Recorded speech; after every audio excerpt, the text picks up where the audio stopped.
Chez Transwest, ça fait déjà 5 ans qu'on utilise un DCE, un dispositif de consignation électronique.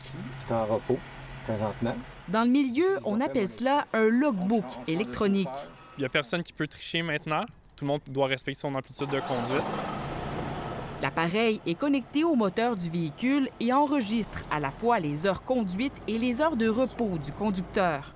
Si par exemple le chauffeur passe plus de 13 heures consécutives sur la route, soit le maximum d'heures permises au Québec, il reçoit automatiquement un message d'alerte et doit s'immobiliser. Si dans le trafic, tu tombes en infraction, tu as une période de grâce. S'il y a une tempête de neige, tu tombes en infraction, tu as une période de grâce.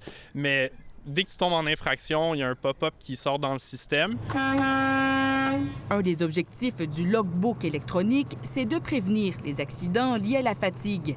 Avant, on dormait le temps qu'on voulait bien dormir. On partait. On pouvait peut-être sauver jusqu'à 24 heures dans une semaine et même plus dans certains cas. Là, on fera les heures auxquelles on est supposé faire. Entre 2016 et 2021, le nombre d'accidents mortels et d'accidents graves impliquant un camion lourd a bondi de plus de 6 %.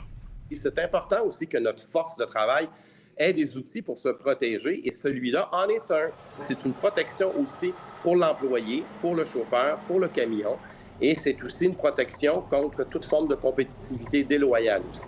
Aux États-Unis, le log électronique est obligatoire depuis décembre 2019. Donc, les camionneurs du Québec qui font l'aller-retour entre le Canada et les États-Unis n'avaient pas le choix de s'en procurer un. Au Canada, la majorité des provinces ont déjà emboîté le pas à compter du 1er janvier de cette année.